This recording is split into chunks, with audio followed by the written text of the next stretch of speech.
Hello, Miss Kane's English 276 class. My name is Devin Krall, and we are going to talk about postmodernism. There is a lot to talk about, but I'm going to try to break it down and keep it simple so we can all actually understand it. So the first thing that we want to do would be to define postmodernism, but because of the nature of postmodernism, it's hard to have an objective definition of it. I think the best definition to use for postmodernism is Jean Baudrillard's, who's a OG postmodernist, who says postmodernism is the state of culture where all media is produced in such staggering quantities that it has crossed the boundaries into reality itself, and hyperreality prevails. And yeah, I know that's a pretty convoluted thing. You're not supposed to actually understand it. Yeah, we're going to break up the terms of the definition, and you should understand it by the end of the video. But first, we got to take a little history lesson about how postmodernism views culture as a whole. So postmodernism has a sort of way of dividing the states of human culture into three distinct categories. It's kind of hard to say when each of these periods specifically started and ended, but they're all based on major advancements in culture and technology. So pre-modern culture would be any sort of art that came from before the age of logic or the age of reason that we learned about this year. This goes up to about the year 1500, but art can be weird, so there's no specific date in which pre-modernism ended.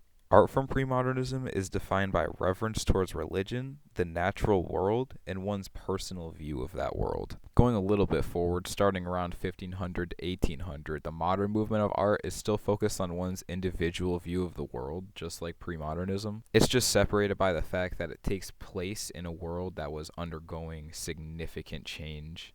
Modernism began before the Industrial Revolution, but it was heavily influenced by it, being defined by the advent of things like cities and factories.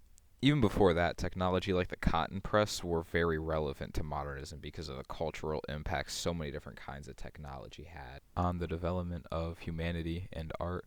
So on to the big boy postmodernism, it kind of takes the running theme of the idea of the individual's interpretation of the world from the previous two eras and challenges the individual's credibility to have an objective or one true interpretation of the world. So we went from we live in a unique world that God created and that we all live in and that we all see and interpret in our own unique way, to no matter what happens in a changing world, you still always have yourself, to you can't even really trust your own sense of self and reality because you could be being lied to. So a pretty grim, pretty dark, real deteriorating sense of self over the ages. And you'll notice a real focus on perspective within postmodernism, especially reflected within the art, because it is one of the most important aspects of postmodernism. So here's some assorted examples of culture from each era. Pre-modern art is pretty much just stuff that you would consider traditional, like statues, carvings, paintings, and houses. Most of this art is either based on religion or nature and a Western sense of it, so a Christian sense of it. There were some exceptions to that theme of nature and religion art, but they were considered subversive and usually stories about subjects considered taboo and pushed down away from society so people wouldn't really see them. Modern art is defined by its love for logic and the advancement of the human race. Artists and people in general grew more skeptical of institutions due to movements like the French Revolution, empowering humanistic rhetoric, and the Industrial Revolution, just publicly exploiting millions of people through capitalism. Artists began publicly challenging institutions like the government, religion, and circles of wealth, with things like political cartoons and critical pieces of literature. Drawn and painted art around this time also became more advanced with the dawn of new techniques as well as animation. Since postmodernist art exists in an era where so much media exists, it's almost impossible for a new piece of art in the postmodernist era to be fully original. Many works of postmodernist art are defined by the relationships to other pieces of art. If you notice the cow with the arrow, I came across the remake of Mrs. Calloway while researching this video. This is a perfect example of how one artist's work can directly affect another. Two pieces of art can also indirectly relate or affect each other, which we'll return to later. For the rest, video games are poster boy examples of postmodern art, especially RPGs. Literally taking the role of another thing and becoming something else shows just how far our ability to bend our perspectives has come.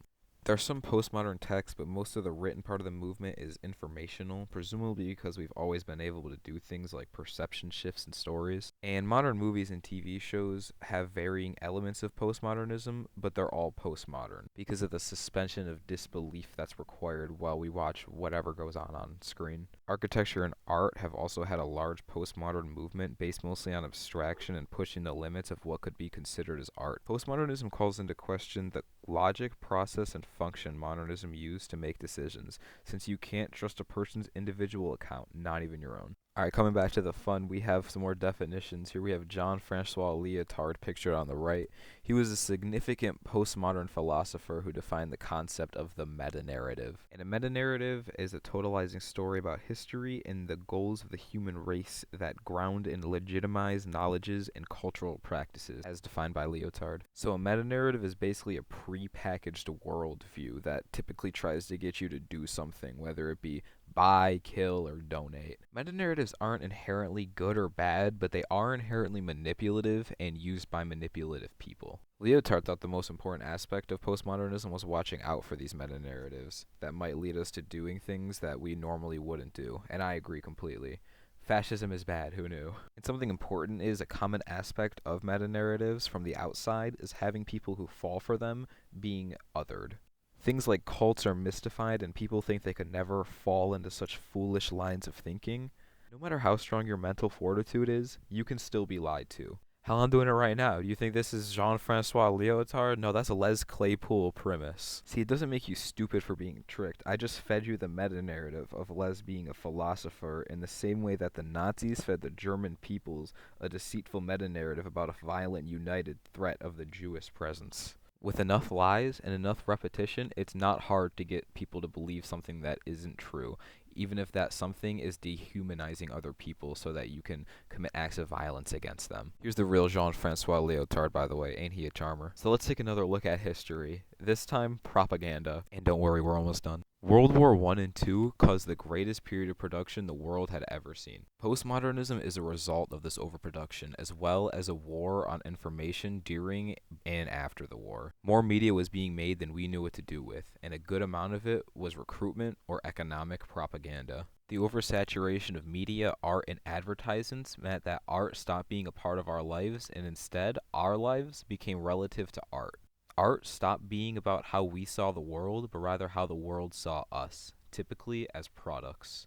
As mass media blended more and more into reality by sheer volume and by proliferation through the culture, it became harder to distinguish between what was a facet of reality or a facet of something that someone just came up with, eventually leading us into hyperreality. Hyperreality is a state of culture where there is no clear line between reality and fiction. And guess what, buddy? We're living in it right now. This basically means that any TikTok you watch, any post on social media, any short could all be completely digitally fabricated or AI generated. It just gets scarier every day, which is why this topic is so relevant. It also means that more and more everyday stories have effects on our real lives. This element of postmodernism has always been around us as long as people took their morals from stories and fairy tales, but it's highlighted in the modern day due to how kids grow up engrossed in media, constantly having something to watch, read, or listen to at every turn. Okay, next definition. Intertextuality is basically how, if, or when two things relate to each other. If you remember earlier, we touched on it briefly with Miss Calloway. But it's basically a reference or an allusion, if you remember that from middle school, and there's two types of it. Explicit intertextuality is a direct reference. If you've ever seen Gumball turn into Goku or seen a TV crossover, you basically get the point. Implied intertextuality is a bit more complicated. It's a non-direct reference, or when one thing indirectly references another. Implied is strange because it doesn't have to always be purposeful by the artist. The movie Inglourious Basterds by Quentin Tarantino has a great example of each form of intertextuality in his bar scene.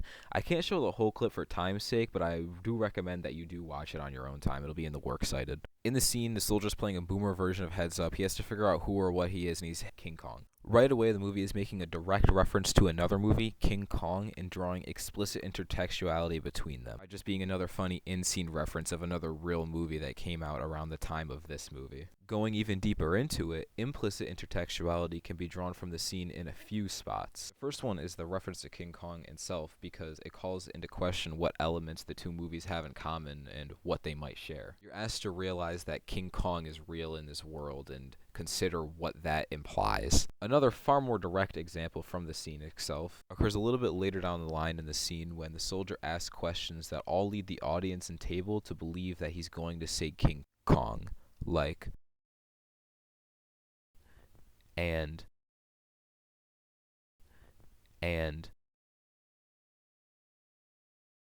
but when he bursts out saying, Bin ich die Geschichte des Negers in Amerika? Nein. Not only is it funny and shocking to the audience, it serves as a way to draw implied intertextuality between King Kong and the African slave trade by saying the creators of King Kong, inadvertently or otherwise, made a movie about African slavery. Just like how King Kong could be seen as an accidental retelling of the African slave experience, many other stories could be, purposefully or not, seen as allegories for other experiences, stories, or media. And many people take catharsis in relating to these allegories, which makes them real in a sort of way. At the opposite end of the spectrum of touching reality, meta-narratives and hyperreality can have far more wicked consequences. In our modern world, postmodernism is nothing new, and manipulative people know creating a false reality, narrative, or hyperreality is the easiest way to gain power. Propaganda comes in many forms. America sees a large level of aggressive in-group out-group behavior stemming from these meta-narratives, many of them bigoted. No matter what you believe in, it is our job as responsible citizens to be vigilant and alert to any company, politician, or cult that's trying to get our time, attention, or money. It's extra important not to other those who are in cults. They aren't stupid. That could be you. Cults, just like propaganda, come in many forms. So, most say trust your senses, but postmodernism says the individual account isn't fully reliable. What should we do? I say we aren't plugged into the matrix just yet, and even if we are, we can still at least vote for the least racist politician. We can still base our judgments on logic and our personal experiences rather than what we were fed. We can still acknowledge group dynamics aren't a thing and that we're all individual people shaped by our experiences. Anyway, that was a doozy. I know this is way too long. Back to the definition. Hopefully you have a decent grasp of this now. Most people already know to approach the world with caution of being lied to or swindled, but I hope this just adds an extra layer to your shell of mental protection. And one more time for the birds, postmodernism is the state of culture where all media is produced in such staggering quantities that it has crossed the boundaries into reality itself and hyperreality prevails. And we are in a postmodernism culture. Thank you everybody who stayed until the end. I hope you enjoyed it. Please like the video. Please subscribe to my channel. Here's my works cited, by the way, and there's a link to the slides in the comments section if anybody's interested. Okay, bye. See you, kids.